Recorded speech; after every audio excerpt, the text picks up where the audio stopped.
there are American hostages being held in Gaza that the president or any other leaders would refer to people that are moving through our justice system as hostages, and it's just unacceptable. I was there on January 6th. I've no doubt in my mind, Margaret, that some people were caught up in the moment and that entered the Capitol, and they're certainly entitled to due process of law for any nonviolent activities that day. But the assaults on police officers, ultimately an environment that claimed lives, is something that I think was tragic that day, and I'll never diminish it.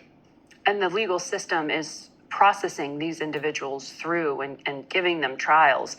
I wonder what you think, though, about Mr. Trump and whether the public needs to hear and see some of the evidence in regard to the federal charges related to his alleged role in January 6th. Do you think that needs to happen before Election Day?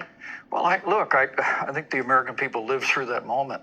I and my family and my team lived through it at the Capitol that day. I think most Americans know what happened.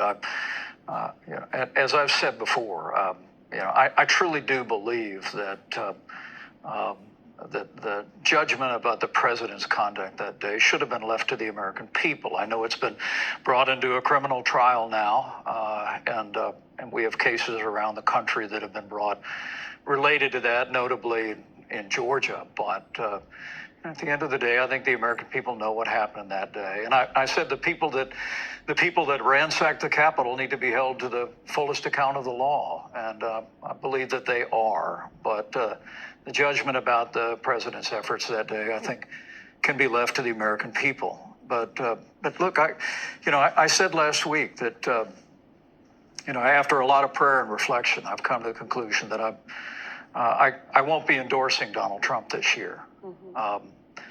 Look, I'm very proud of the record of our administration, Margaret. It was a record that left America more prosperous and more secure, and our liberties and the sanctity of life stronger than ever before in my lifetime. But you said Mr. Trump's walked away from conservative principles. Well, I do. I said it during my presidential campaign. The president and I have profound differences. And many people think it's just over January 6th.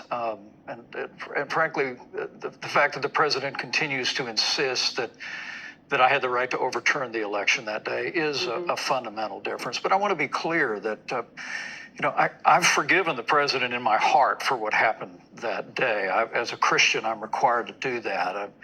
I've prayed for him in that regard. But the issue of fealty to the Constitution is not a small matter, but it's not just that. I mean, the reason that I cannot in good conscience endorse Donald Trump this year also has to do with the fact that he is walking away, not just from keeping faith with the Constitution on that day, but also, Margaret, with a commitment to fiscal responsibility, a commitment to the sanctity of life, a commitment to American leadership in the world. I mean, the president's reversal just in the last week on TikTok, following an administration where we literally changed the national consensus on China, is the reason why after a lot of reflection, I just concluded I cannot endorse the agenda that Donald Trump is carrying into this national debate. Is that the